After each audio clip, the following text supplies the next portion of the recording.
میں تم سے تعاون کے لیے تیار ہوں، میں نے فیصلہ کن لہجے میں کہا، اور میرے اس فیصلے میں کوئی کھوٹ نہیں تھی۔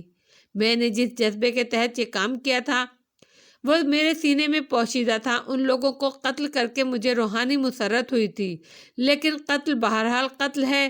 کسی بھی بڑے مقصد کو حاصل کرنے کے لیے کچھ قربانیاں دینی پڑتی ہیں۔ میرا مستقبل بھی مجھ سے قربانیاں طلب کر رہا تھا، اس سے پہلو تنی ممکن نہیں تھی۔ چنانچہ میں نے کھل کر آمادگی کا اظہار کر دیا۔ ملر نے اپنی میز کے دراز کھول کر اس میں سے 4 سادہ کاغذ نکالے اور انہیں یکجا کرتے ہوئے میرے سامنے رکھ دیا۔ ان پر دستخط کر دو، وہ بولا، اور میں شدید حیرت کے عالم میں اس کا چہرہ دیکھنے لگا۔ میں نہیں سمجھا۔ میری حیرت اب بھی برقرار تھی۔ دیکھو، ہم اور تم نیک راستوں کے مسافر نہیں ہیں۔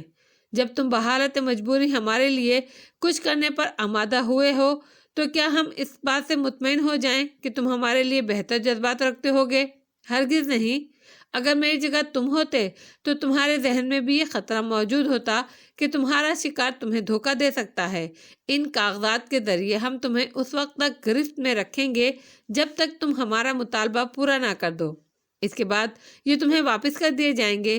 مگر ان کاغذات پر لکھی ہوئی تحریر کیا ہوگی؟ میں نے پوچھا۔ یہ تمہیں اس وقت نہیں بتایا جا سکتا، ملر نے فیصلہ کن لہجے میں کہا۔ پھر میرا پورا جسم ایک سوالیہ نشان بن کر رہ گیا تھا۔ تم سے کوئی کام لینے سے قبل تمہیں تمہاری دستخط شدہ تحریر دکھا دی جائے گی۔ اس کے بغیر تم سے کوئی کام نہیں لیا جائے گا، وہ بولا۔ غور تو کرو علی یار خان کہ تم کتنے خوش نصیب ہو، کتنی آسانی سے تمہاری گلو خراسی ہو رہی ہے، یعنی بس کوئی چھوٹا موٹا کام اور اس کے بعد آزادی۔ یوں بھی تم قانون کی گرفت میں ہو۔ یہ کاغذات بھی زیادہ سے زیادہ تمہیں امریکی قانون کی گرفت میں ہی لا سکتے ہیں۔ اس سے کیا فرق پڑتا ہے؟ اس بار جم نے کہا۔ بات ٹھیک ہی تھی، اس لیے میں نے 4 سادہ کاغذات پر دستخط کر دیے۔ ملر نے انہیں سمیٹ کر دراز میں رکھ دیا۔ کیا آپ علی کے دستخط سے مطمئن ہیں مسٹر ملر؟ جم نے عیاری سے پوچھا۔ ہاں، اس طرح مسٹر علی کا امتحان بھی مقصود تھا۔ بہرحال اب میں مطمئن ہو گیا ہوں۔ ان کے لباس سے جو کاغذات حاصل کردہ ہیں ان پر بھی انہی کے دستخط ہیں، اور یہ دستخط ہمارے حاصل کردہ دستخطوں سے مختلف نہیں ہیں۔ ان چیزوں کو جانچنے کے لیے میری ایک نگاہ ہی کافی ہوتی ہے، ملر نے جواب دیا، اور میں اس خطرناک شخص کی ذہانت پر غور کرنے لگا۔ مسٹر علی، اب کی بار جم نے مجھے مخاطب کرتے ہوئے کہا، میں اس چھوٹے سے گروہ میں ایک عارضی ساتھی کی حیثیت سے آپ کو خوش آمدید کہتا ہوں۔ مسٹر ملر کہنے کو ایک اداکار ہیں، لیکن وہ اندرونی طور پر کیا ہیں اس کا اندازہ آپ کو بہت جلد ہو جائے گا۔ میں نے جم کی بات کا کوئی جواب نہیں دیا تھا۔ آپ کا سامان کس ہوٹل میں ہے مسٹر علی؟ ملر نے پوچھا۔ سامان بہت مختصر ہے، میں نے اپنے ہوٹل کا نام دہراتے ہوئے کہا۔ اگر نہ بھی ہو تو کوئی حرج نہیں ہے۔ جم، مسٹر علی کو ان کے کمرے میں پہنچا دو، ملر نے کہا، اور پھر میری طرف متوجہ ہوا۔ مسٹر علی، آرام سے رہیں، میں بہت جلد آپ سے ملاقات کروں گا۔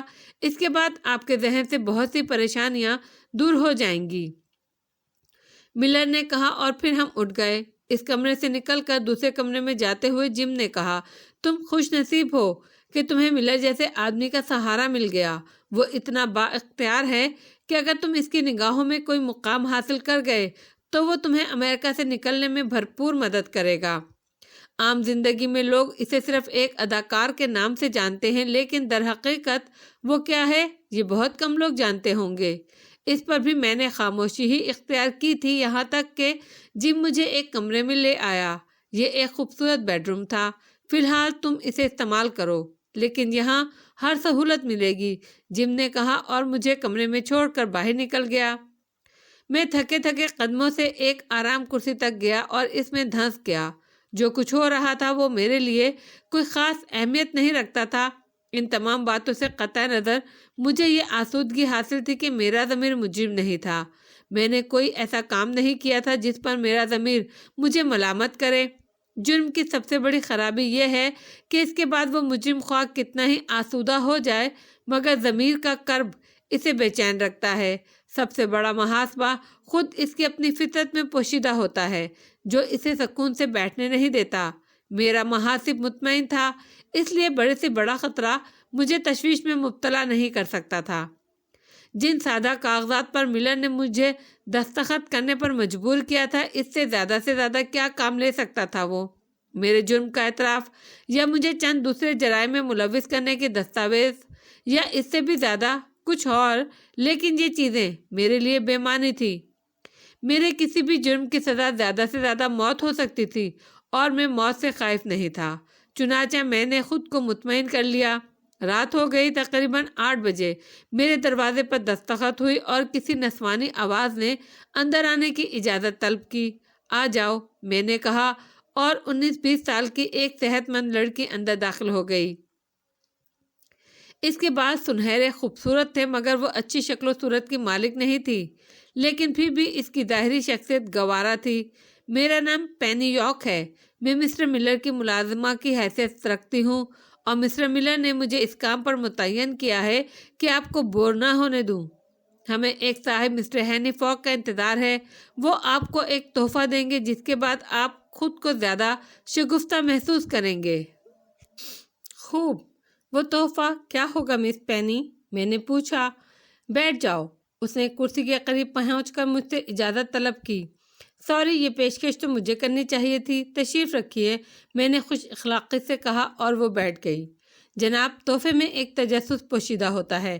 میرا خیال ہے وقت سے پہلے یہ تجسس ختم نہیں ہونا چاہیے، اس لیے میں اس بارے میں آپ کو نہیں بتاؤں گی۔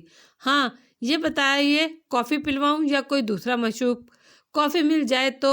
میں نے جملہ ادھورا چھوڑ دیا۔ ہاں ضرور۔ پینی نے اٹھ کر دیوار میں لگی ہوئی بیل بجا دی، جس کے جواب میں فوراً ہی ایک ملازم قسم کا آدمی اندر داخل ہوا۔ کافی، پینی نے کہا اور وہ گردن ہلا کر واپس چلا گیا۔ مجھے آپ کے بارے میں تھوڑی سی تفصیل معلوم ہو چکی ہے۔ کیا کچھ اور بتانا پسند کریں گے آپ؟ لیکن ذرا ایک بات کو اپنے ذہن میں رکھیں کہ میں کسی قسم کی جاسوسی کے مشن پر نہیں آئی ہوں، اس لیے آپ ہر وہ بات مجھ سے چھپا سکتے ہیں جو آپ کسی کو بتانا پسند نہ کریں۔ یہ گفتگو صرف گفتگو برائے گفتگو ہے۔ مجھے یقین ہے اس کے بعد میری موجودگی آپ کو ناگوار محسوس نہیں ہوگی۔ شکریہ، میں نے لڑکی کی بات سے محفوظ ہوتے ہوئے کہا۔ آپ آزادی سے اپنی پسند کی گفتگو کر سکتی ہیں۔ میں نے اس کی صاف کوئی کو پسند کیا تھا۔ برکلے یونیورسٹی کی جس طالبہ کو قتل کیا گیا، کیا وہ آپ کی کوئی عزیزہ تھی؟ لڑکی نے پوچھا اور شہناز کی صورت میری نگاہوں میں گھوم گئی۔ ہاں، میں نے مختصر جواب دیا۔ کیا رشتہ تھا آپ دونوں کے درمیان؟ اس نے پوچھا۔ وہ میری ہم مذہب، ہم وطن تھی۔ یہ رشتہ معمولی نہیں ہوتا، میں نے قدر افسردہ لہجے میں جواب دیا۔ اس کے علاوہ کوئی اور رشتہ؟ مثلاً کیا وہ آپ کی محبوبہ بھی تھی؟ پینی نے پوچھا۔ ہر قریبی رشتہ محبوب ہوتا ہے، لیکن آپ کے نزدیک محبوبہ کا جو مفہوم ہے وہ میری اس انداز کی محبوبہ نہیں تھی۔ پھر بھی آپ اس کے لیے جذباتی ہو گئے؟ وہ تعجب سے بولی۔ آپ کے معاشرے میں وہ جذبات اپنی قدر کھو چکے ہیں جو ایسی تحریکوں کا سبب بنتے ہیں، اسی لیے آپ یہ سب کچھ نہیں سمجھ سکیں گی، میں نے کسی قدر تلخ لہجے میں کہا۔ مجھے احساس ہے بعض اوقات انسان کسی کے جذبات کی تہہ تک نہیں پہنچ پاتا۔ اگر آپ کو میرے الفاظ سے اذیت پہنچی ہے تو میں معافی چاہتی ہوں۔ میں کسی طرح آپ کی دل شکنی نہیں چاہتی۔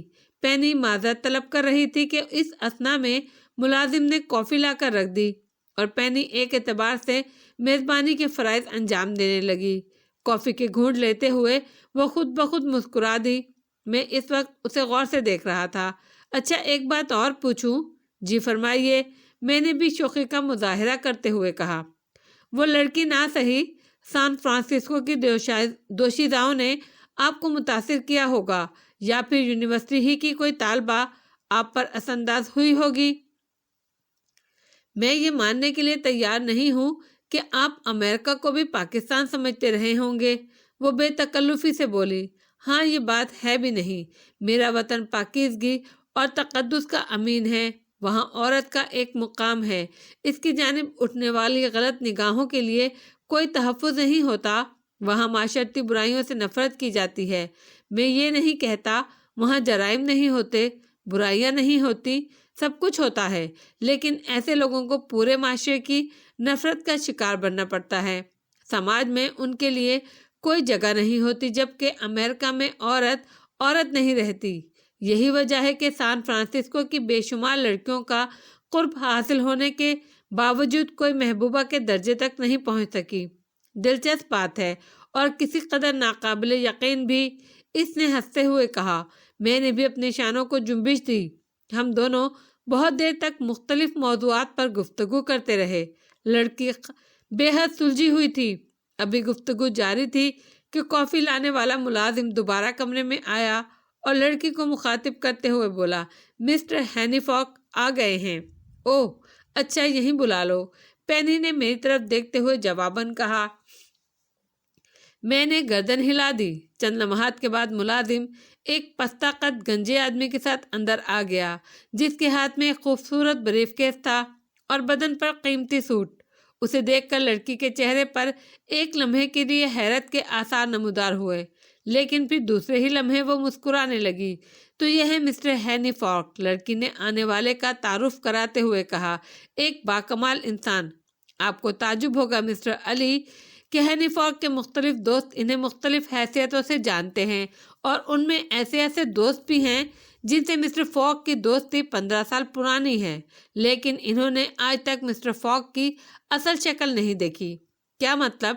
میں نے تعجب سے اس پستہ قد شخص کو دیکھا۔ براہ کرم ذرا دوسری طرف اپنا رخ کر لیں، ہینی فاک نے اپنی جسامت کے لحاظ سے بہت باریک آواز میں کہا۔ میں نے ہنستے ہوئے رخ بدل لیا۔ بس ایسی بھی بے رخی کس کام کی؟ اس بار مجھے ایک بھاری آواز سنائی دی اور پینی ہنس پڑی۔ میں نے پلٹ کر دیکھا اور ادھر ادھر نظریں دوڑانے لگا۔ ہینی فاک غائب تھا اور اس کی جگہ ایک طویل القامت بوڑھا آدمی کھڑا ہوا تھا، جس کی عمر کسی طرح بھی 60-65 سے کم نہیں ہوگی۔ خادم کو ہینی فاک کہتے ہیں، بوڑھا بھاری مگر شگفتہ آواز میں بولا، اور میں آنکھیں پھاڑ پھاڑ کر اسے دیکھنے لگا۔ میں نے اس کے قد و قامت کا جائزہ لیا اور پھر احمقانہ انداز میں پینی کی طرف دیکھنے لگا۔ ہاں، یہ مسٹر ہینی فاک ہیں، پینی گردن خم کر کے بولی، لیکن میری زبان کی لکنت صاف ظاہر ہو رہی تھی۔ ذرا دوسری طرف رخ کریں، پینی نے مجھ سے کہا اور خود ہی ہاتھ پکڑ کے میرا چہرہ دوسری طرف موڑ دیا۔ پینی، تم بار بار میرے مہمان کو زحمت دے رہی ہو، برائے کرم اس طرف رخ کر لیجئے جناب۔ اس بار مجھے ایک گونجدار آواز سنائی دی۔ میں گہری سانس لے کر پلٹا تو میرے سامنے ایک درمیانے قد کا خوبرو نوجوان کھڑا ہوا تھا، جس کے سر پر گھنے سنہری بال تھے اور آنکھوں پر خوبصورت اینک۔ یہ ہے آپ کا خادم ہینی فاک۔ یہ آواز بھی میرے لیے اجنبی تھی اور پہلی دونوں آوازوں سے قطعاً مختلف تھی۔ میں اب زچ ہو جانے والی نگاہوں سے اسے دیکھ رہا تھا۔ مسٹر ملر کا جادوگروں کا گروہ ہے، میں نے آہستہ سے کہا۔ ہاں، ہم عقل کے جادوگر ہیں۔ ہم میں سے جس نے جو فن سیکھا ہے، اس میں مہارت حاصل کی ہے، فاک بولا۔ میں اسے آپ کے سامنے قابل یقین بنائے دیتا ہوں، فاک بولا۔ پھر اس نے جیب سے ایک ماسک نکالا اور اسے چہرے پر چڑھا لیا۔ اس کے ساتھ ہی اس نے بدن کو ایک خاص مہارت سے تان لیا، پتلون کے پائچوں کو ایک جھٹکا دیا۔ پتلون خاص قسم کی سلی ہوئی تھی، اس لیے اس کے پائچوں کا ایک بل کھل گیا اور وہ نیچے ہو گئی۔ میرے سامنے کچھ دیر پہلے کا بوڑھا کھڑا ہوا تھا۔ کیا آپ رخ بدلنے سے قبل مجھ سے ملے تھے؟ مسٹر ہینی فاک کی آواز پھر بدل گئی۔ لیکن نہیں، میرا خیال ہے آپ دوسرے آدمی سے ملے تھے۔ ہینی فاک نے جیب سے ایک اور ماسک نکالا اور اسے نہایت پھرتی سے چہرے پر چڑھا لیا۔ اس کے ساتھ ہی وہ جھکا اور اس نے پتلون کے پائچوں کو موڑ لیا۔ اب وہ اتنا ہی پستہ قد ہو گیا تھا جتنا پہلی بار نظر آیا تھا۔ ماسک کی وجہ سے سر بھی گنجا لگنے لگا تھا۔ خادم کو ہینی فاک کہتے ہیں، وہ جھک کر بولا۔ آپ کا فن قابل تحسین ہے مسٹر فاک، میں نے کسی تکلف کے بغیر کہا۔ شکریہ۔ دراصل انسانی بدن میں بے شمار صفات ہوتی ہیں، بس ذرا سی مشق کی ضرورت ہے۔ میرا اصل قد درمیانہ ہے۔ بدن کو ذرا سا تان لینے کی مشق آپ کو 3 انچ تک اونچا کر سکتی ہے، 2 انچ تک نیچا۔ دوسری چیزیں آواز کی مشق، لیکن یہ بھی زیادہ مشکل نہیں ہے۔ آپ نے لاتعداد لوگوں کی آوازوں کی نقل کرتے ہوئے دیکھا ہوگا، بلا شبہ، لیکن آپ کا فن ان سب پر بھاری ہے۔ میں آپ سے بے حد متاثر ہوا ہوں مسٹر فاک۔ کمرے کی فضا میں کافی کی مہک رچی ہوئی ہے، اور عمدہ کافی میری کمزوری ہے، اس لیے اگر میرے لیے گنجائش نکل سکے تو شکر گزار رہوں گا۔ فوک نے بے تکلفی سے کہا اور ایک صوفے پر بیٹھ گیا۔ میں ابھی آپ کے لیے کافی منگواتی ہوں، پینی مستعد سے بولی اور باہر نکل گئی۔ اس نے ملازم کو دوبارہ کافی لانے کا حکم دیا اور فوراً واپس آ گئی۔ تو مسٹر علی، میرے سپرد جو خدمت کی گئی ہے وہ یہ ہے کہ میں آپ کا ڈیزائن بدل دوں، یعنی آپ کے چہرے پہ اتنی نمایاں تبدیلیاں پیدا کر دوں کہ بڑے سے بڑے ماہرین آپ کو نہ پہچان سکیں۔ اور اس وقت میں اسی لیے آپ کے پاس آیا ہوں۔ کیا آپ اسے مسٹر فوک کا تحفہ نہ سمجھیں گے مسٹر علی؟ اس الجھے ہوئے ماحول میں جہاں ایک خوف کی فضا چھائی ہوئی ہے، یہ احساس ہر وقت آپ کا تعاقب کرتا ہے کہ امریکی پولیس کبھی بھی آپ کو پہچان سکتی ہے۔ آپ کی بو سونگتی پھر رہی ہے وہ۔ کیا بدلی ہوئی شخصیت کے ساتھ آپ اطمینان قلب محسوس نہیں کریں گے؟ پینی بولی۔ بے شک، بے اختیار میرے منہ سے نکلا۔ چنانچہ مسٹر فوک آپ کو سکون کا تحفہ پیش کرتے ہیں۔ اگر میں مسٹر فوک کی جادوگری کا قائل نہ ہو گیا ہوتا تو شاید اس تحفے کو میرے ذہن میں کوئی قدر نہیں ہوتی، لیکن مجھے یقین ہے کہ مسٹر فوک اس مرتبہ بھی کوئی گل ہی کھلائیں گے۔ میں نے مسکراتے ہوئے کہا، کافی پی کر سکون حاصل ہو تو آپ سے اس موضوع پر مزید گفتگو کی جائے، مسٹر فوک نے کہا۔ یقیناً مسٹر فوک، میرے دیے ہوئے چہروں میں سے آپ کی اصل شکل کون سی ہے؟ میں نے پوچھا۔ کوئی بھی نہیں، فوک نے جواب دیا۔ کیا واقعی؟ میں نے حیرت سے پوچھا۔ ہاں، یہ درست ہے کہ میں بھی آج تک یقین نہیں کر سکی کہ مسٹر فوک کی اصل شکل دیکھ چکی ہوں، پینی نے ہنستے ہوئے کہا۔ میں سچ مچ اس شخص سے بہت متاثر ہوا تھا، لیکن مسٹر فوک، ماسک کے اوپر ماسک پہننا تو کافی مشکل کام ہے۔ کیا ماسک کی پتلی جلد کے نیچے دوسرا ماسک نمایاں نہیں ہو سکتا؟ میں نے سوال کیا۔ فوک نے گردن ہلاتے ہوئے کہا، یہ ساری نقابیں میں نے خود تیار کی ہیں اور ان میں ایک خاص تناسب رکھا ہے۔ ایک ماسک کے اوپر دوسرا ماسک ایسا ہوتا ہے کہ بغیر کسی دقت کے پہلے ماسک کو ڈھانپ لے، بس اتنی سی بات ہے۔ ملازم نے ایک بار پھر کافی پیش کر دی اور پینی نے اس بار 3 پیالیاں بنا کر ہم دونوں کو دیں اور تیسری خود لے کر بیٹھ گئی۔ آپ کون کون سی زبان بول لیتے ہیں مسٹر علی؟ ہینری فوک نے مجھ سے سوال کیا۔ بس اپنی مادری زبان، قومی زبان اور انگریزی۔ ویسے اس دوران میں نے فرانسیسی اور جرمن سیکھنے کی تیاریاں کی تھیں، لیکن ابھی ابتدا نہیں کر سکا تھا۔ پھر کچھ مشکلات پیش آ سکتی ہیں، فوک پرخیال انداز میں بولا۔ وہ کیا؟ میں نے پوچھا۔ دراصل میں وقتی طور پر آپ کی قومیت بدلنا چاہتا تھا۔ اس طرح کسی کو آپ پر شبہ نہیں ہوتا، لیکن یہ اس وقت ممکن تھا جب آپ کسی دوسری زبان پر عبور رکھتے۔ مسٹر فوک کچھ سوچتے ہوئے بولے۔ دفعتاً میرے ذہن میں ایک کھڑکی سی کھل گئی۔ مجھے اپنا پیارا رفیق ہربنس یاد آ گیا۔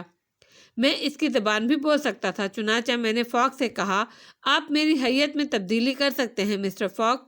امریکہ میں آپ نے بہت سے سکھ نوجوان دیکھے ہوں گے، میں ان کی زبان بھی بول سکتا ہوں۔ فوک نے کافی کی پیالی رکھ دی۔ حیرت انگیز، واقعی یہ خیال میرے ذہن میں آیا تھا، بالکل مناسب رہے گا۔ چلو یہ مشکل بھی حل ہو گئی، مسٹر فوک پرسکون انداز میں بولے اور پھر کافی کے چند گھونٹ لے کر پینی سے کہنے لگے، لیکن مس پینی، اس کے لیے مجھے چند چیزوں کی ضرورت پیش آئے گی، مثلاً مصنوعی بال جو اس وقت میرے پاس نہیں ہیں، اور بھی کچھ دوسری چیزیں ہیں۔ اس لیے یہ پروگرام کل صبح تک کے لیے ملتوی کر دیا جائے تو کیا حرج ہے؟ کوئی حرج نہیں ہے مسٹر فوک، سوائے اس کے کہ یہ وقت ہمیں گھر ہی میں گزارنا ہوگا، پینی نے جواب دیا۔ وقت اپنے گھر پر ہی گزارنا بہتر ہوتا ہے، مسٹر فوک نے مسکراتے ہوئے کہا اور اٹھ گئے۔ اچھا، اب مجھے اجازت دو، رات کے 11 بجے اسٹوڈیو میں جانا ہے۔ مسٹر فوک نے مجھ سے ہاتھ ملایا اور خدا حافظ کہہ کر چلے گئے۔ میں دیر تک اس ماہر فن کے بارے میں سوچتا رہا اور پینی مجھے دیکھتی رہی۔ امریکی پولیس بے حد ذہین ہے مسٹر علی، میں کسی قیمت پر آپ کے لیے کوئی رسک نہیں لے سکتی، اس لیے بہتر ہوگا کہ ہم آج گھر سے باہر نہ نکلیں، وہ چند ساتھ کے بعد بولی، اور میں نے گردن ہلا دی۔ اس حیرت انگیز شخص نے میرے دماغ میں ہلچل سی مچا دی ہے۔ کیا واقعی پینی تم خود بھی اس کی اصل شکل نہیں دیکھی سکتی ہو آج تک؟ میں جھوٹ نہیں بول رہی ہوں مسٹر علی، ایک طویل عرصے تک میں اسے الگ الگ شکلوں میں دیکھتی رہی ہوں، پھر جب میں نے اسے دوسری شکل میں دیکھا تو یہی سوچا کہ وہ اس کی اصل شکل ہوگی، لیکن بعد میں معلوم ہوا وہ اس وقت بھی میک اپ میں تھا۔ انوکھا انسان ہے۔ کیا اس کا تعلق بھی اسی گروہ سے ہے؟ میں نے پینی سے پوچھا۔ ظاہر ہے، ورنہ اسے اتنی بڑی ذمہ داری میں شریک کیوں کیا جاتا؟ پینی نے جواب دیا۔ رات کے کھانے کے بعد تھوڑی دیر تک میں پینی کے ساتھ عمارت کے عقبی لان میں ٹہلتا رہا۔ دوران گفتگو بڑی عجیب باتیں ہوئی تھیں۔ مسٹر میلر کی شخصیت الجھتی چلی جا رہی تھی۔ ایک اداکار اتنی بڑی حیثیت کا مالک ہوگا، یہ بات سمجھ میں نہیں آئی تھی۔ بہت سے پہلو مزید الجھ گئے تھے، لیکن بہرحال میرے لیے وہ کام کا آدمی تھا۔ یہ بات کیا کم تھی کہ کسی بہانے صحیح، لیکن مجھے وقتی طور پر امریکی پولیس سے نجات مل گئی تھی، اور دوسری بہت سی سہولیات بھی مہیا ہو گئی تھیں۔ رات کے 12:15 بجے میں نے پینی سے سونے کی خواہش ظاہر کی اور وہ میرے ساتھ ہی بیڈ روم میں آ گئی۔ تم یہاں سو گی؟ میں شدید الجھن کا شکار ہو گیا تھا۔ ہاں، اس میں کیا قباحت ہے؟ وہ حیران ہو کر بولی۔ مسٹر ملر نے مجھے اس کی اجازت دے دی ہے۔ انہوں نے کہا ہے کہ ان کے مہمان کو کسی قسم کی بوریت کا احساس نہ ہو۔ تمہیں کسی بھی وقت شراب کی ضرورت محسوس ہو سکتی ہے، اور پھر یہ کہ میں خود بھی تمہیں پسند کرنے لگی ہوں۔ پینی، میری درخواست ہے کہ تم دوسرے کمرے میں سو جاؤ۔ مسٹر ملر نے مجھے غلط سمجھا ہے۔ میں مسلمان ہوں، مجھے کسی بھی موسم میں شراب کی ضرورت محسوس نہیں ہوتی۔ میں نے اپنے چاروں طرف کھینچے جانے والے حصار کو توڑ دیا تھا۔ ٹھیک ہے، پینی نے گردن جھکا دی، اور پھر وہ خاموشی سے باہر نکل گئی۔ مجھے اس کی اداسی اچھی نہیں لگی تھی، لیکن در حقیقت یہ سب کچھ مجھے پسند نہیں تھا۔ میں اپنے کردار میں پختگی پیدا کرنے کا خواہش مند تھا۔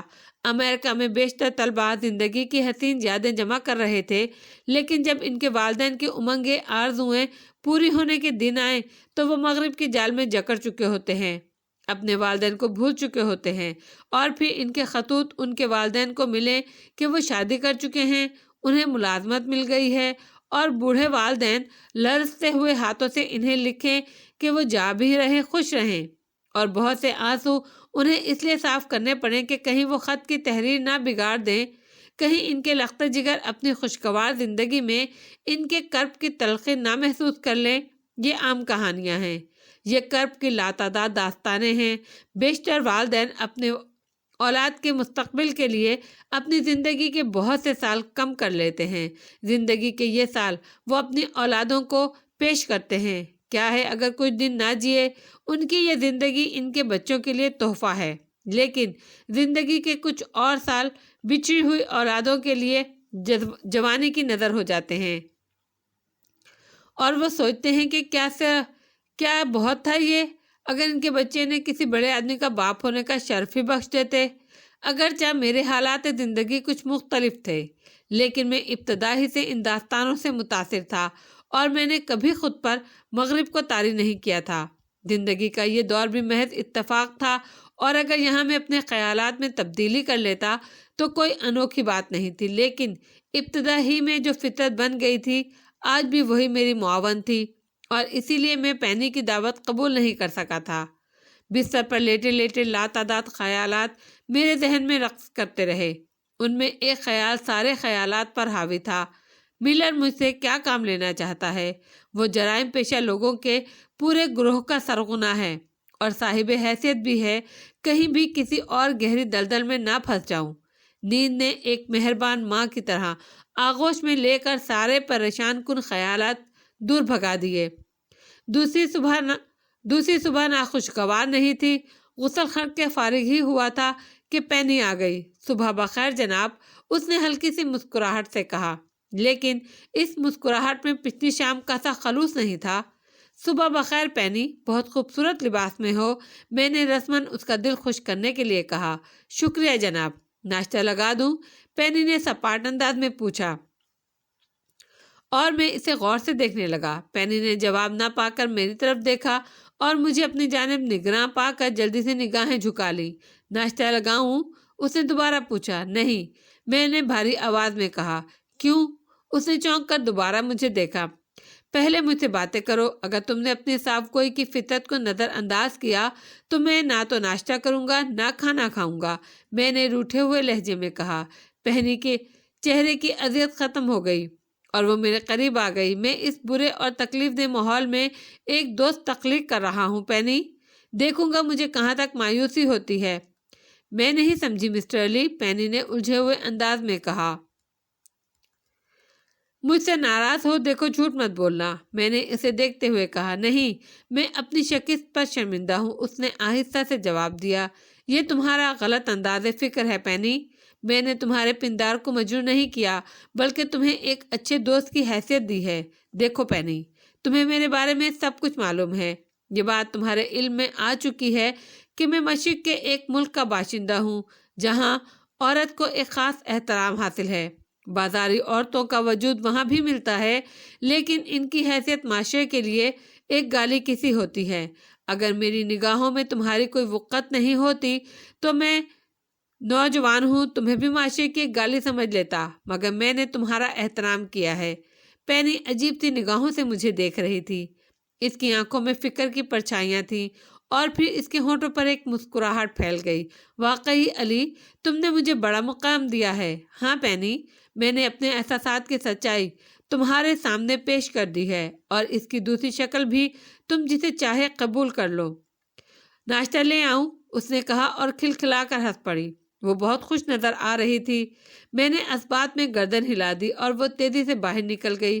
یورپ اور امریکہ میں عورت کو اس کے مقام سے اتنا گرا دیا گیا ہے کہ وہ اپنی حیثیت ہی بھول گئی ہے۔ وہ خود سے اجتناب کو اپنی توہین تصور کرتی ہے۔ اسے یاد ہی نہیں رہا کہ وہ آدم کی آرزو ہے، لیکن اس کے باوجود یہ سب مرد کی کارستانیاں ہیں۔ اس نے عورت کو ترقی کے خوبصورت نام کے سہارے اپنے لیے سہل الحصول بنا لیا ہے، لیکن عورت کہیں کی بھی ہو، اگر اسے اس کے وجود کی اہمیت کا احساس دلا دیا جائے تو بہرحال اسے ماضی یاد آ جاتا ہے، اپنا مقام بھی حاصل ہو جاتا ہے۔ اس کی دلکشی کا راز تو یہ ہے کہ وہ سہل الحصول نہ ہو، اس کے لیے جستجو کی جائے، اس کے لیے صحرا کی خاک چھانی جائے، جوئے شعر لایا جائے کہ یہی محبوب کا مقام ہے۔ ابھی ہم ناشتے سے فارغ ہوئے تھے کہ مسٹر فاک تشریف لے آئے۔ اپنے فن کا یہ جادوگر اس وقت کل سے مختلف روپ میں تھا۔ اندر داخل ہو کر اس نے اپنا وزٹنگ کارڈ بھی پیش کیا تھا۔ آپ بھی بس قیامت ہے مسٹر فاک، پینی نے ہنستے ہوئے کہا۔ میں مسٹر فاک پر کوئی تبصرہ نہیں کروں گا کیونکہ میں ان کی تعریف کے لیے مناسب الفاظ نہیں پاتا۔ آپ لوگوں کا شکریہ۔ ہاں، ایک گزارش ہے، اگر کوئی خاص مصروفیت نہ ہو تو مجھے میرا کام کرنے کی اجازت دی جائے، مسٹر فاک نے کہا۔ ضرور، ویسے آپ کا قرب ہمارے لیے بہت دلچسپ ہوتا ہے، پینی بولی، اور فاک نے اپنی زنبیل کھول لی۔ بریف کیس سے بہت سی چیزیں برآمد ہوئی تھیں اور اس کے بعد مسٹر فاک نے مجھے اپنے سامنے بٹھا لیا۔ اس موقع پر مجھے اپنے وطن کے وہ تمام حجام یاد آ گئے تھے جو سڑکوں پر بیٹھ کر اور گھروں میں آ کر حجامت کیا کرتے تھے۔ مسٹر فاک کا انداز بھی کچھ ایسا ہی تھا۔ پینی خاموشی سے میرے چہرے کی مرمت ہوتے دیکھ رہی تھی۔ مسٹر فاک کے مشتاق ہاتھ بڑی تیزی سے پلاسٹک کے ٹکڑوں کو ایک عجیب سے لوشن کے ساتھ میرے چہرے پر چپکاتے رہے، اور پھر انہوں نے لمبے لمبے بال میرے سر پر رکھے اور اس کے بعد سکھوں جیسی داڑھی چہرے پر فٹ کر دی۔ پھر انہوں نے پگڑی بھی خود ہی مہیا کی تھی۔ مسٹر فاک کی باریک بینی کا یہ عالم تھا کہ لوہے کا ایک پتلا سا کڑا بھی میری کلائی میں ڈال دیا گیا۔ پھر وہ اپنے کام سے فارغ ہو گئے۔ براہ کرم آئینے میں دیکھ کر مجھے میری کسی خامی سے آگاہ کیجیے آپ، انہوں نے کہا، لیکن میں نے پینی کی نگاہوں سے اندازہ لگا لیا تھا کہ مسٹر فاک کا فن مکمل ہے۔ بہرحال میں نے خود بھی آئینہ دیکھا اور پھر مجھے ورزش کرتا ہوا موٹا ہربنس یاد آ گیا۔ میں نے خاموشی سے گردن ہلا دی۔ مسٹر ملر سے کہہ کر ان کے لیے لباس کا انتظام کر دیجیے۔ مجھے یقین ہے کہ مسٹر علی کو بھی اس میک اپ سے کوئی تکلیف نہیں ہوگی، البتہ چہرے کے ڈھکے ہوئے حصوں سے کچھ الجھن محسوس ہوگی۔ چہرے کے کھلے ہوئے حصوں پر پانی استعمال کر سکتے ہیں مسٹر علی، اس سے کوئی نقصان نہیں ہوگا۔ بہت بہتر مسٹر فاک، میں نے جواب دیا، اور مسٹر فاک اٹھ کر کھڑے ہوئے۔ چند ضروری کاموں میں مصروف ہوں آج، پھر کسی وقت ملاقات ہوگی، انہوں نے اپنا بیگ سنبھال کر کہا اور پھر مجھ سے مصافحہ کر کر باہر نکل گئے۔ اس شخص کی جادوگری میں کچھ شک ہے؟ پینی نے مجھ سے پوچھا۔ بہت باکمال انسان ہے، میں نے اعتراف کیا۔ پینی مجھ سے اجازت لے کر چلی گئی تو میں نے آئینے میں ایک بار پھر اپنا جائزہ لیا۔ میں واقعی بالکل ہی بدل گیا تھا۔ فاک نے ایک ایک چیز کا خیال رکھا تھا، آنکھوں کے پپوٹے تک بھاری کر دیے تھے تاکہ آنکھوں کی بناوٹ میں تبدیلی آ جائے۔ اس طرح میری آنکھیں شرابیوں کی مانند ہو گئی تھیں۔ تقریباً آدھے گھنٹے کے بعد پینی واپس آئی۔ مسٹر ملر نے آپ کو طلب کیا ہے، اس نے بتایا، اور میں اس کے ساتھ ہی اپنے کمرے سے نکل آیا۔ تھوڑی دیر بعد میں اس کمرے میں مسٹر ملر کے سامنے موجود تھا جہاں میں نے پہلی بار ان سے ملاقات کی تھی۔ ملر نے سنجیدہ نگاہوں سے میرا جائزہ لیا اور پھر مطمئن انداز میں گردن ہلا کر بولا، میرا خیال ہے تمہارا میک اپ مکمل ترین ہے اور اس طرح تم طویل عرصے تک امریکن پولیس کی نگاہوں میں دھول جھونک سکتے ہو۔ ہاں، آپ کے ساتھی مسٹر فاک نے اپنے فن کے ماہر ہیں، میں نے مختصراً کہا۔ یہ تمہارے کاغذات ہیں سردار وکرم سنگھ، تم ایک ہندوستانی کاروباری ہو جو پلاسٹک مولڈنگ مشینوں کی خریداری کے لیے یہاں آیا ہوا ہے اور سیاحت کر رہا ہے۔ ملر نے ایک چمڑے کا بریف کیس میری طرف بڑھا دیا۔ شکریہ مسٹر ملر، میں نے ایک گہری سانس لے کر کہا، اور یہ وہ تحریر ہے جو تمہارے دستخط کے ساتھ تیار کی گئی ہے۔ ملر نے ایک فوٹو کاپی میری طرف بڑھا دی اور میرے بدن میں سنسناہٹ سی دوڑ گئی۔ میں نے وہ کاپی اٹھائی اور اسے پڑھنے لگا۔ پوری تحریر پڑھ کر میرا دل لرز کر رہ گیا تھا۔ ملر نے میرے سینے پر واقعی کاری ضرب لگائی تھی، جبکہ میں نے اس واقعے کو زیادہ اہمیت نہیں دی تھی۔ میں نے سوچا تھا کہ ملر کسی بھی جرم کا اعتراف نامہ لکھ لے وہ میرے لیے بے حقیقت ہوگا، کیونکہ جو جرم میں امریکہ میں کر چکا ہوں اس کی سزا ہی ایسی ہوگی کہ مزید کی گنجائش نہیں رہے گی۔ لیکن عیار ملر نے مجھے ایسے جال میں پھنسایا تھا کہ میرے 14 طبق روشن ہو گئے تھے۔ یہ تحریر ایک اعتراف نامہ تھا کہ حکومت پاکستان نے مجھے برکلے یونیورسٹی صرف اس لیے بھیجا تھا کہ میں امریکہ کے مختلف شہروں میں دہشت گردی پھیلاؤں اور وقتاً فوقتاً اپنے سفارت خانے سے ہدایت ملنے پر ان لوگوں کو قتل کروں جن کے لیے وہ اشارہ کریں۔ اس سلسلے میں میرے ساتھیوں کے نام بھی لکھے گئے تھے جو امریکہ کے مختلف شہروں میں مقیم تھے، جبکہ میں ان میں سے کسی کے نام سے واقف نہیں تھا۔ جن لوگوں کے نام اس اعتراف نامے میں لکھے گئے ہیں وہ پاکستانی ہیں، ان میں سے کچھ تجارت کرتے ہیں، کچھ ملازمتیں، کوئی نام فرضی یا جعلی نہیں ہے۔ دوسرے 3 کاغذ اس تحریر کی تصدیق کریں گے۔ میں انہیں کسی طرح بروئے کار لاؤں گا، یہ میرا کام ہے، تم بس اس کی اہمیت کو محسوس کر لو۔ ملر نے خشک لہجے میں کہا۔ میں نے اپنے ذہن میں پیدا ہونے والے خدشات کی شدت کو بامشکل تمام ختم کیا اور پھر سرد لہجے میں بولا، کیا صرف $1,00,000 کے حصول کے لیے آپ نے مجھے اتنے خوفناک جال میں پھنسایا ہے مسٹر ملر؟ ہاں، یہ میرا اصول ہے۔ شکار کو اس قدر بے دست و پا کر دو کہ تمہارے اپنے بدن پر کوئی نشان نہ بنے۔ میں اس مقولے پر عمل کرتا ہوں۔ اگر تم اپنے ذرائع سے یہ ادائیگی کر سکتے تو مجھے ان تمام چیزوں کی ضرورت پیش نہیں آتی، لیکن میں تمہاری حفاظت بھی کر رہا ہوں اور تمہاری ضروریات بھی پوری کر رہا ہوں۔ مجھے یہ قطعاً پسند نہیں ہوگا کہ ان ساری کوششوں کے بعد تم مجھے دھوکہ دے کر نکل جاؤ، اس لیے میں نے یہ مضبوط بند باندھا ہے۔ میں اس سے کوئی اور مقصد حاصل نہیں کروں گا۔ جس وقت تم میرے بتائے ہوئے پروگرام پر عمل کر کے مجھے میری مطلوبہ رقم مہیا کر دو گے، میں یہ تمام کاغذات تمہارے سپرد کر دوں گا۔ ملر نے جواب دیا، تم نے بہت گہری سازش کی ہے مسٹر ملر۔ میری ذات کی حد تک کوئی بھی بات درست تھی، لیکن میرے ملک کو ملوث کر کے تم نے اچھا نہیں کیا۔ حالانکہ یہ اعتراف نامہ صرف میری ذات تک ہے تو ٹھیک ہے، مگر ایسے کاغذات کی ملکوں کی سطح پر کوئی اہمیت نہیں ہوتی۔ بہرحال میں اس زخم کو نہیں بھول سکوں گا۔ میں ایک ادنا سا انسان ہوں، لیکن کوئی کسی طور مجھے غدار وطن نہیں کہہ سکتا۔ یہ تصور ہی میرے لیے بے حد اذیت ناک ہے۔ میں جانتا ہوں مسٹر علی، تم بے فکر رہو، میں اس تحریر کو صرف تمہاری حد تک فائدہ اٹھاؤں گا۔ رہی حکومت کی سطح پر اس کے بے اثر ہونے کی بات، تو مجھے یقین ہے تم اس غلط فہمی کو دل سے نکال دو گے۔ میں جانتا ہوں اس کاغذ کو حکومت کی سطح تک کس طرح لایا جا سکتا ہے۔ بات صرف تمہارے ٹھیک رہنے کی ہے۔ میں اب تمہیں آزادی دے رہا ہوں، تم ہالی ووڈ اور اس کے اطراف میں جہاں چاہے جا سکتے ہو۔ میرے آدمی صرف تمہاری حفاظت کریں گے، تم پر کوئی پابندی نہیں لگائیں گے۔ پھر جب بھی تمہیں استعمال کرنا ہوگا اسی وقت اطلاع تمہارے پاس پہنچ جائے گی۔ کیا آپ مجھ سے کوئی خطرناک کام کروانا چاہتے ہیں؟ میں نے پوچھا۔ اس کا فیصلہ میں ابھی نہیں کر سکا ہوں۔ مجھے یقین ہے تم اس کاغذ کی تفصیلات کسی کو نہیں بتاؤ گے، ملر نے بے رحمی سے کہا اور اٹھ کر کھڑا ہوا۔ اب تم جا سکتے ہو مسٹر علی۔ وہ میرے نزدیک سے گزر کر باہر چلا گیا۔ بے حد خود اعتماد شخص تھا، اسے اندازہ تھا کہ اس کی یہ خود اعتمادی بے سبب نہیں ہے، اور میں بھی کمرے سے نکل آیا اور واپس اپنے کمرے کی طرف چل پڑا۔ اس عمارت سے بھی اب واقفیت ہوتی جا رہی تھی۔ ملر نے جو داؤ کھیلا تھا اس نے کئی گھنٹے مجھے سخت پریشان رکھا۔ کوئی ترکیب سمجھ میں نہیں آ رہی تھی۔ میں واقعی چوہے دان میں پھنس گیا تھا۔ بات اگر صرف اس حد تک نہ ہوتی تو شاید کوئی مجھے پرواہ نہیں ہوتی، لیکن تب میں نے سوچا میں کروڑوں انسانوں کے ملک کا ایک ادنا سا انسان ہوں۔ ایک شخص کسی حکومت کو کوئی نقصان نہیں پہنچا سکتا۔ میری حکومت تو صورتحال سے واقف ہو ہی جائے گی۔ اس کے علاوہ گزرنے والے وقت کے ساتھ ساتھ میں بھی کوشش کروں گا کہ ملر اس دستاویز سے کوئی فائدہ نہ اٹھا پائے۔ اب میں اتنا حقیر بھی نہیں ہوں۔ دوسری بات اس جرم کی ہے جو ملر مجھ سے کروائے گا۔ اگر وہ کوئی عام سی بات ہوئی تو ٹھیک ہے، زندگی بچانے کے لیے ایک کوشش یہ بھی صحیح۔ پینی میری ہمدرد تھی۔ اس نے میرے موقف کو دل سے مان لیا تھا اور اب اس کے انداز میں کوئی لرزش پیدا نہیں ہوئی تھی۔ ملر تو جیسے مجھے بھول ہی گیا۔ پینی کے ساتھ میں نے حسین ترین مقامات کی سیر کی اور پورا ہالی ووڈ دیکھ ڈالا۔ تب ایک شام پینی نے کہا، کیا خیال ہے علی، لاس اینجلس چلا جائے؟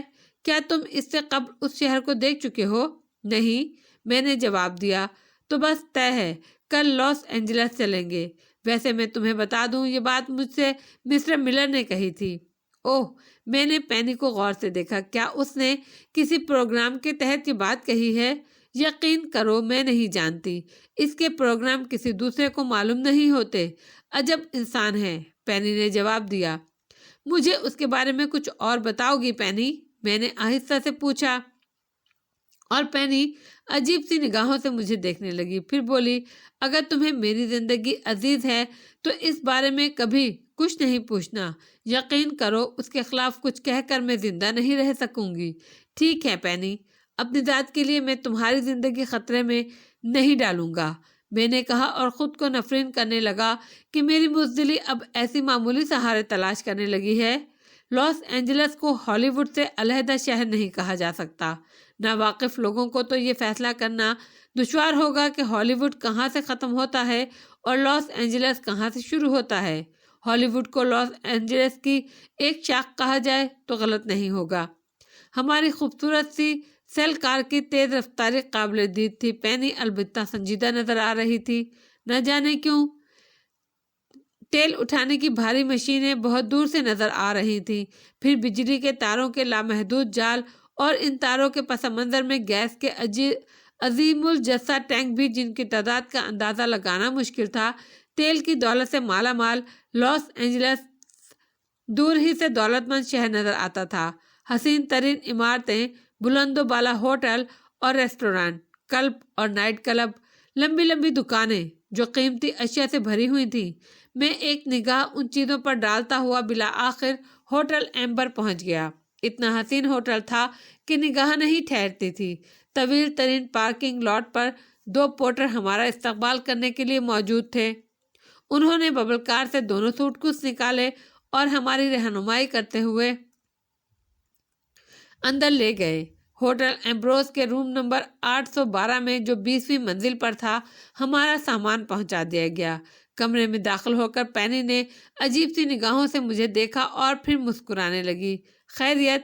کیا میں سردار جی کے حلیے میں کارٹون نظر آ رہا ہوں؟ میں نے پینی کو مسکراتے ہوئے دیکھ کر پوچھا۔ اوہ نہیں، بلکہ یقین کرو علی کہ تم اپنے بلند و بالا قد اور شاندار صحت کی وجہ سے بے حد پرکشش نظر آ رہے ہو، پینی نے جواب دیا۔ اس کے بعد کچھ دیر ادھر ادھر کی باتیں ہوتی رہیں اور وقت آہستہ آہستہ گزرتا رہا، یہاں تک کہ شام کا اندھیرا پھیلنے لگا۔ رات ہوئی تو پورا لاس اینجلس جگمگا اٹھا۔ روشنیوں کا ایک طوفان امڑ آیا تھا جسے دیکھ کر آنکھیں خیرہ ہوئی جاتی تھیں۔ پینی میری خوش طبیعت کی وجہ سے کچھ بور نظر آ رہی تھی۔ پھر ہم ڈنر کے لیے نیچے آ گئے۔ پہلی منزل پر شاندار ڈائننگ ہال تھا جو اس وقت لوگوں سے کچا کچ بھرا ہوا تھا۔ یہاں ہر رنگ و نسل کے لوگ موجود تھے، جس سے لاس اینجلس کی نئی حیثیت ابھرتی تھی۔ سیاہ فام، نیگرو، میکسن، جاپانی اور ہسپانوی باشندوں کی بہت بڑی تعداد موجود تھی۔ ہماری رہنمائی ایک گوشے کی جانب کر دی گئی اور ہم دونوں اپنی اپنی کرسیوں پر بیٹھ گئے۔ میں نے ویٹر کو چیری شیک کی آرڈر دیا اور پینی کی نگاہیں چاروں طرف بھٹک رہی تھیں۔ زیادہ دیر نہیں گزری تھی کہ ایک بلند قد و قامت کی خوبصورت لڑکی میرے پاس آ گئی۔ وہ ساڑی باندھے ہوئے تھی، خد و خال میں خالص نسوانیت کے بجائے کسی قدر اکھڑ پن تھا، پھر بھی اس کی بڑی بڑی آنکھیں بے حد پرکشش تھیں۔ میں یہاں بیٹھ سکتی ہوں سردار جی؟ اس نے ٹھیٹھ امبالہ کی زبان میں پوچھا، اور میں چونک پڑا۔ اپنے لہجے سے وہ سکھ معلوم ہوتی تھی۔ یہ ایک نئی مصیبت نازل ہو گئی تھی۔ اگرچہ میں بھی ٹھیٹھ پنجابی بول سکتا ہوں، لیکن وہ ایک خاص بات جو سکھوں کی پنجابی میں ہوتی ہے وہ میری زبان میں نہیں تھی۔ پھر بھی میں نے خوش اخلاقی سے اس کا استقبال کر کے اپنی حد تک خالصہ زبان میں اسے بیٹھنے کی پیشکش کی، جس کے جواب میں وہ مسکراتی ہوئی بیٹھ گئی۔